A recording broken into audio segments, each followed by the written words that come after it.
9월 30일 수요일 새벽입니다. 사도신경으로 신앙 고백하시겠습니다. 전능하사 천지를 만드신 하나님 아버지를 내가 믿사오며 그 외아들 우리 주 예수 그리스도를 믿사오니 이는 성령으로 잉태하사 동정녀 마리아에게 나시고 본디오 빌라도에게 고난을 받으사 십자가에 못 박혀 죽으시고 장사한 지 사흘 만에 죽은 자 가운데서 다시 살아나시며 하늘에 오르사 전능하신 하나님 우편에 앉아 계시다가 저리로서 산자와 죽은 자를 심판하러 오시리라. 성령을 믿사오며 거룩한 공회와 성도가 서로 교통하는 것과 죄를 사하여 주시는 것과 몸이 다시 사는 것과 영원히 사는 것을 믿사옵나이다. 아멘. 오늘 이 새벽 하나님께서 우리에게 주시는 말씀은 창세기 16장 1절로 16절까지의 말씀입니다. 제가 받들어 있습니다. 아브라함의 아내 사레는 출산하지 못하였고 그에게 한 여종이 있으니 애굽 사람이요 이름은 하갈이라. 사레가 아브라함에게 이르되 여호와께서 내 출산을 허락하지 아니하셨으니 원하건대 내 여종에게 들어가라. 내가 혹 그로 말미암아 자녀를 얻을까 하노라 하매 아브라함이 사레의 말을 들으니라. 아브라함의 아내 사레가 그 여종 애굽 사람 하갈을 데려다가 그 남편 아브라함에게 첩으로 준 때는 아브라함이 가나안 땅에 거주한 지 10년 후였더라. 아브라함이 하갈과 동침하였더니 하갈이 임신하매 그가 자기의 임신함을 알고 그의 여주인을 멸시한지라. 사레가 아브라함에게 이르되 내가 받는 모욕은 당신이 받아야 옳도다. 내가 나의 여종을 당신의 품에 두었거늘 그가 자기의 임신함을 알고 나를 멸시하니 당신과 나 사이에 여호와께서 판단하시기를 원하노라. 아브라함이 사레에게 이르되 당신의 여종은 당신의 수중에 있으니 당신의 눈에 좋을 대로 그에게 행하라 하매 사레가 하갈을 학대하였더니 하갈이 사레 앞에서 도망하였더라. 여호와의 사자가 광야의 샘물 곁 곧 술길 샘 곁에서 그를 만나 이르되 사라의 여종 하갈아 내가 어디서 왔으며 어디로 가느냐. 그가 이르되 나는 내 여주인 사레를 피하여 도망하나이다. 여호와의 사자가 그에게 이르되 내 여주인에게로 돌아가서 그 수하에 복종하라. 여호와의 사자가 또 그에게 이르되 내가 내 씨를 크게 번성하여 그 수가 많아 셀 수 없게 하리라. 여호와의 사자가 또 그에게 이르되 내가 임신하였은즉 아들을 낳으리니 그 이름을 이스마엘이라 하라. 이는 여호와께서 내 고통을 들으셨음이니라. 그가 사람 중에 들나귀와 같이 되리니 그의 모든 손이 모든 사람을 치겠고 모든 사람의 손이 그를 칠지며 그가 모든 형제와 대항해서 살리라 하니라.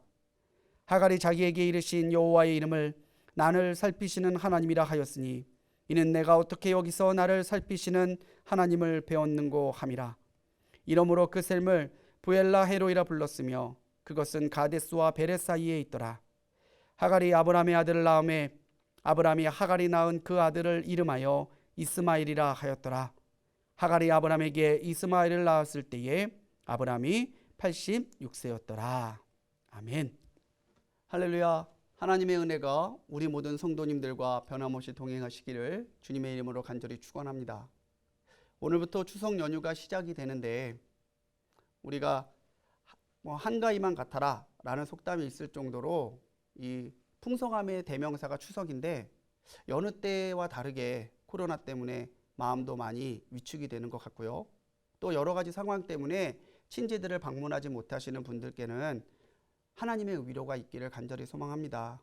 어려운 시기지만 이 추석 명절 지나면서 다시 한번 하나님 앞에 감사함을 회복하고 은혜 가운데 걸어갈 것을 결단할 수 있는 우리 모든 성도님들이 되시기를 주님의 이름으로 간절히 축원합니다. 오늘 창세기 16장에 이 말씀을 나눌 텐데 이 창세기 16장에는 아브라함과 사레의 인간적인 잘못이 기록되어 있습니다. 하나님의 뜻과 무관하게 자신들의 상황에 조급함을 느끼고 자기의 뜻대로 자기의 방법대로 해결하려 하다가 또 어려움을 겪게 되는 이야기가 기록되어 있죠. 그런데 오늘 말씀에서는요, 이 모든 일들과 과정을 하나님이 살피시고 계셨다라고 말합니다. 그래서 오늘 창세기 16장 이 말씀의 제목을 살피시는 하나님이라는 제목으로 함께 은혜를 나누려고 그래요. 우리가 흔히 전지전능하신 하나님이라고 말합니다. 하나님은 다 아시고 하나님은 못하시는 게 없다는 얘기죠. 그렇기 때문에 우리가 아무리 은밀한 곳에서 자신의 의견대로, 자신의 뜻대로, 자신의 좋은 대로 행하면은 하나님이 모르시는 게 아니라 다 알고 계신다는 거예요. 그래서 살피신다는 말을 다른 말로 감찰하신다는 말을 쓰기도 하죠. 근데 이 감찰이라고 하는 말, 하나님이 지켜보신다는 말은요, 역시 이중적인 의미가 있어요. 믿음 가운데 사는 사람한테 하나님의 감찰하심은 담대함과 감사함의 상징이겠죠. 하나님이 나를 아셔. 하나님이 나를 보셔. 그런데 하나님의 뜻과 상관없이 살아가는 사람들한테는 하나님의 살피심이 도리어 두려운 일이 될 수 있다는 거예요. 나를 지켜보시는 하나님, 나를 살피시는 하나님이라는 말에는요, 나와 하나님의 관계에 대한 설명이 담겨 있는 거죠. 오늘 나는 하나님의 감찰하심이 담대함 가운데 주어지는 은혜입니까? 아니면 피하고 싶은 두려움입니까? 요즘에 CCTV가 많이 일반화되어 있죠. 어디에나 CCTV가 있고요. 블랙박스가 또 일반화되어 있어요. 자기도 모르는 사이에 몇백 번, 몇천 번이 찍혀서 그 영상이 보관이 된대요. 기계의 눈도 피할 수 없는 세상이 됐는데 하나님의 눈을 우리가 어떻게 피할 수 있겠습니까? 세상을 감찰하시는 하나님 앞에서, 세상을 살피시는 그 하나님의 눈 앞에서 우리는 오늘 어떠한 모습과 믿음으로 살아야 할까요? 먼저는 우리가 내 생각이 아니라 하나님의 생각을 분별하고 따라가는 믿음의 지혜가 필요합니다. 문제가 일어나면요, 그 문제 속에선 하나님의 방법과 나의 방법이 부딪히는 일이 많아요. 문제가 일어났을 때 이 문제를 해결해야 되는데 내 생각에는 이게 옳은 것 같고 사람들이 세상적으로 말할 때는 그게 지혜로운 것 같은데 그 방법을 하나님 앞에 물어봤을 때 하나님이 기뻐하지 않는 방법이 있을 수 있다는 거예요. 반대의 경우도 있겠죠. 내 생각엔 아닌 것 같고 사람들은 어리석다라고 하지만 하나님의 말씀에 비추어 보면 그게 옳을 때가, 그런 경우가 또 있다는 거예요. 1절에서 아브라함의 가문에 문제가 있습니다. 바로 후사가 없다라는 거죠. 3절 말씀에서 보면 이 사레가 자기의 여종 하갈을, 자기가 아이를 못 낳으니까 아브라함에게 주어서 그 후사를 이으려고 하는데 인간적인 방법이죠. 하나님은 사레의 몸에서 난 자라야 너의 약속의 자녀라고 말씀해 주셨는데 사레는 그 당시 많은 사람들이 아이를 못 낳을 때 썼던 방법을, 인간적인 방법을 사용하고 있다는 거예요. 이때가 아브라함이 가나안에 거한 지 10년째 됐을 때예요. 75세에 하란 땅을 떠났으니까 이제 85세. 그 당시 사람들이 수명이 아무리 늘었다라고 하더라도 결코 젊은 나이라고 볼 수 없겠죠. 그런데 이삭은요 100세에 나왔잖아요. 아직도 25년이 지나야 이삭이 태어나는 거예요. 우리가 기도할 때에 기도의 응답이 1년, 2년만 늦어져도, 아니 한두 달만 늦어져도 하나님 내 기도를 들으시는 거냐고, 하나님 과연 이 일을 하나님의 뜻 가운데 해결받을 수 있겠냐고 조급해하고 두려워하는 우리의 모습이 떠오르지 않습니까? 그런데 10년을 아브라함은 기다렸어요. 그런데 자녀가 없으니까 이 아브라함과 사레가 인간적인 면에서는 그들의 조급함이 이해가 되기도 합니다. 2절에서 사레가 계획하죠. 여종 하갈을 통해서 우리 후사를 봅시다. 이렇게까지 하는 건 그때의 관습이 그러했기 때문에 그래요. 여인이 출산을 못한다는 건 굉장한 수치였고요. 가문의 저주였어요. 이것을 해결하기 위해서 자기의 소인 여종을 통해서 자녀를 생산하는 방법이 있는데, 여종은 주인의 소유니까 따라서 그 주인의 종인 여종의 후사도, 아이도 역시 주인의 거예요. 이런 인간적인 방법으로 하갈은 자신의 여성으로서의 수치를 씻으려고 했다는 것이죠. 그래서 근데 오늘 3절 말씀에서 보면 사레가 그럴 때에 아브라함이 사레의 말을 들었대요. 누군가 그러시더라고요.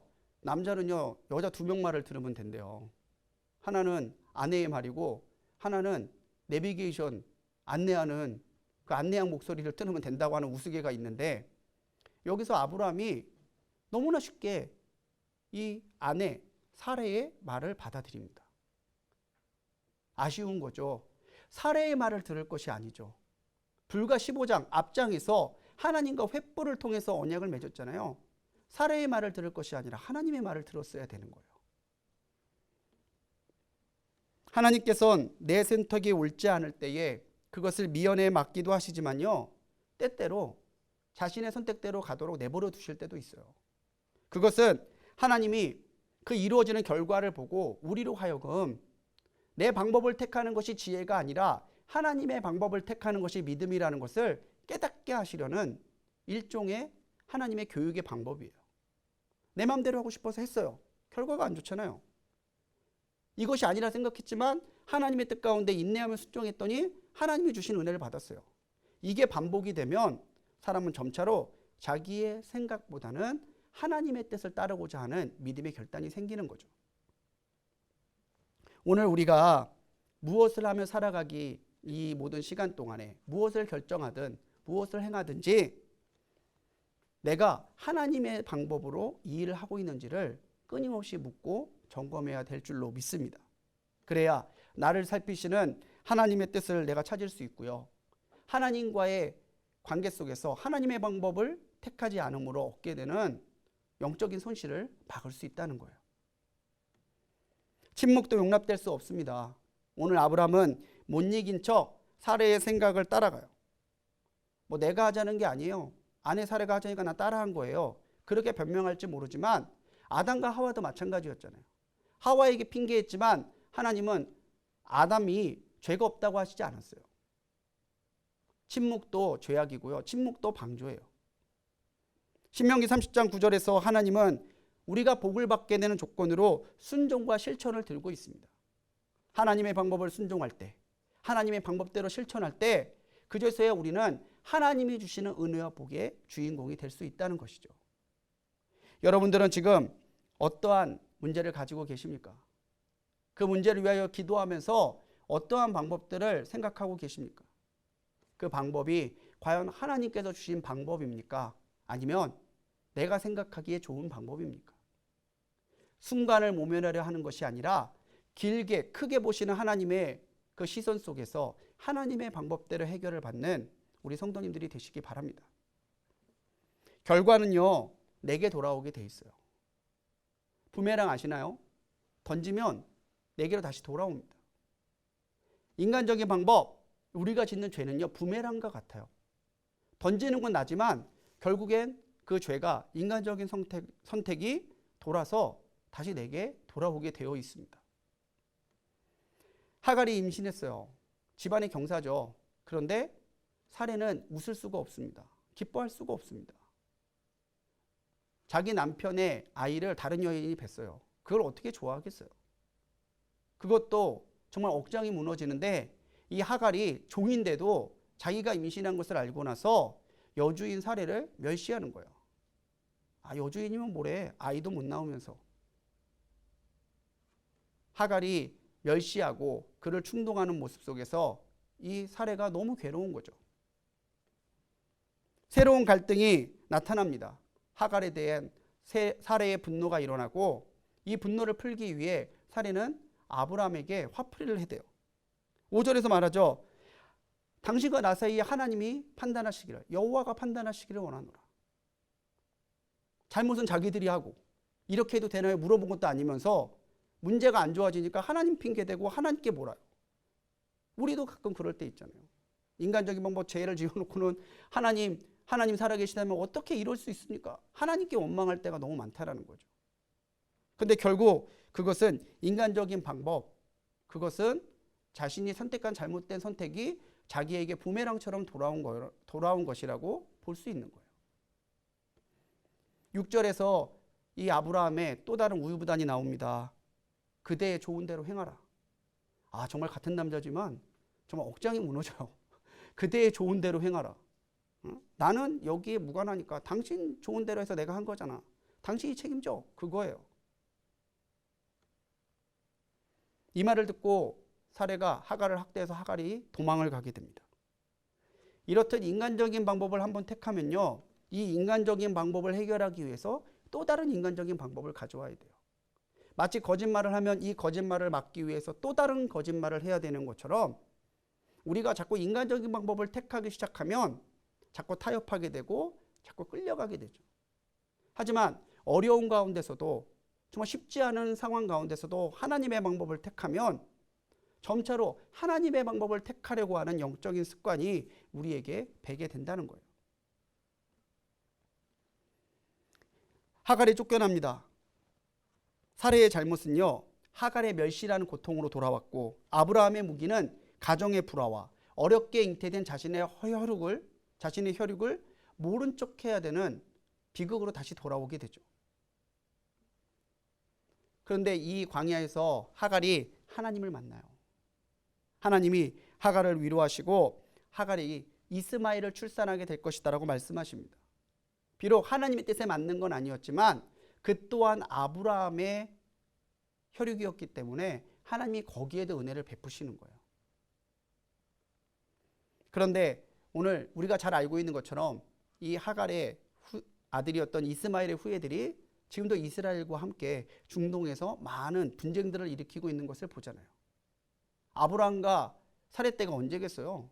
정말 그때의 일이 현재까지도 이어지고 있는 것을 보면서 우리는 인간적인 선택의 폐해가 죄의 결과가 이렇게 무섭다라는 것을 우리 신앙의 경계로 삼아야 될 줄로 믿습니다. 마태복음 7장 20절에서 예수님은요, 그의 열매로 그들을 알리라 하셨어요. 우리가 무엇으로 하나님 앞에 믿는 사람으로 인정받겠습니까? 우리 삶의 결실로 인정받는 거예요. 인간적인 방법이 내게 부메랑으로 돌아오고 하나님의 방법을 택하는 믿음도 내게 부메랑으로 돌아와요.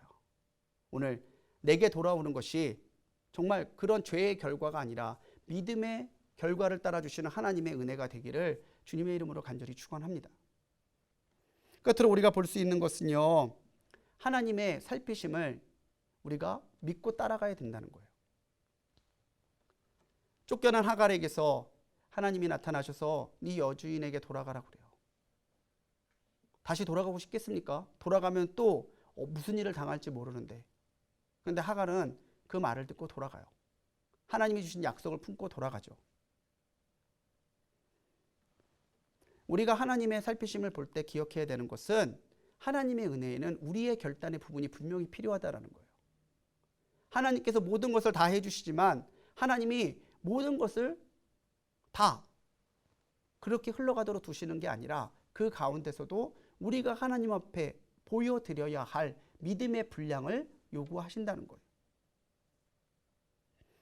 하나님의 감찰하심, 하나님의 살피심은요, 우리가 느끼지 못하는 순간에도 계속돼요.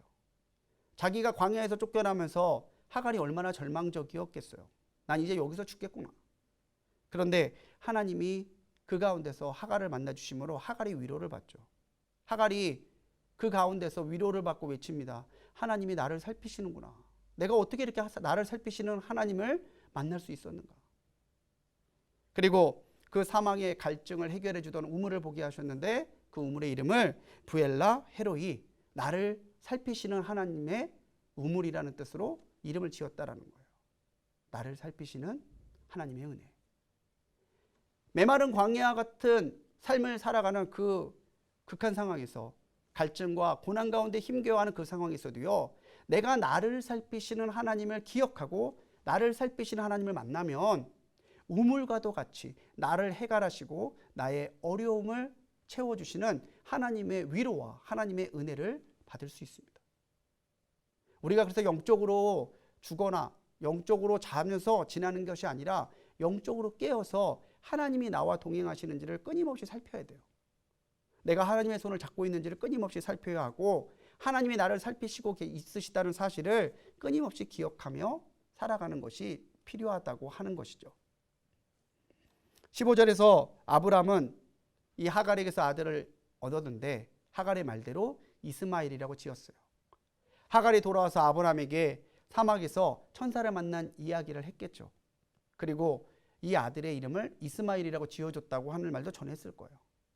아브람이 그 말씀 그대로, 그 전해준 이야기 그대로 아들의 이름을 이스마엘이라고 지었다고 하는 것은 아브람이 그 아이에게 예정하신 하나님의 계획과 하나님의 뜻을 순종으로 받아들였다는 뜻입니다. 동시에 그렇게 살피셨던 잃을 뻔했던 아들을 다시 돌려주신 하나님의 은혜에 대한 감사함의 표현이었겠죠. 오늘도 하나님은 우리를 살피시고 감찰하고 계십니다. 하나님의 눈을 어디서도 피할 수 없다라는 것은 우리가 믿음의 눈으로 보면 내가 어디에 있든지에도 하나님은 나를 잊지 않으시고 나를 살피시고 나와 동행하신다는 믿음의 약속이에요. 오늘 우리의 신앙이 하나님의 살피심이 정말 담대한 은혜가 되는지 아니면 두려운 징계가 되는지는 오늘 우리가 아브람과 사라의 이 잘못 가운데서 살피시는 하나님의 은혜를 묵상하는 가운데서 우리가 인간적인 방법이 아니라 하나님의 방법을 택할 때 주어지는 은혜입니다. 우리 인생의 매 순간을 감찰하시는 하나님의 은혜를 구하십시오. 오늘 우리가 하나님을 바라보고 하나님의 살피심을 구할 때에 하나님은 오늘 하갈을 만나주시고 그 억울함을 들어주신 것처럼 오늘 우리를 만나시고 우리의 기도를 들어주실 줄 믿습니다. 명절 기간 믿음 가운데 승리하시고 정말 코로나와 상관없이 하나님의 기쁨과 평안이 우리 모든 성도님들과 동행하시기를 주님의 이름으로 간절히 축원합니다. 기도하시겠습니다. 늘 우리를 향해 그 얼굴을 돌리시고 우리의 일거수일투족을 감찰하시는 하나님, 우리가 받은 믿음 위에 서게 하셔서 하나님이 우리를 감찰하심이 두려움이 아니라 담대함과 감사함이 되도록 인도하옵소서. 세상적인 방법, 인간적인 방법 택하지 않고 주님 말씀하신 약속을 따라 살게 하시고 하나님의 방법으로 승리하는 우리가 되게 하옵소서. 명절을 지납니다. 우리 성도들 각처에서 평안과 즐거움이 있게 하시고 사정으로 친지들을 만나지 못하는 이들에게는 위로와 은혜를 베풀어 주옵소서. 우리를 구원하신 예수님의 이름으로 간절히 기도합니다. 아멘. 하늘에 계신 우리 아버지여, 이름이 거룩히 여김을 받으시오며 나라의 임하오시며 뜻이 하늘에서 이룬 것 같이 땅에서도 이루어지이다. 오늘날 우리에게 일용할 양식을 주옵시고 우리가 우리에게 죄 지은 자를 사하여 준 것 같이 우리 죄를 사하여 주옵시고 우리를 시험에 들게 하지 마옵시고 다만 악에서 구하옵소서. 대개 나라와 권세와 영광이 아버지께 영원히 있사옵나이다. 아멘.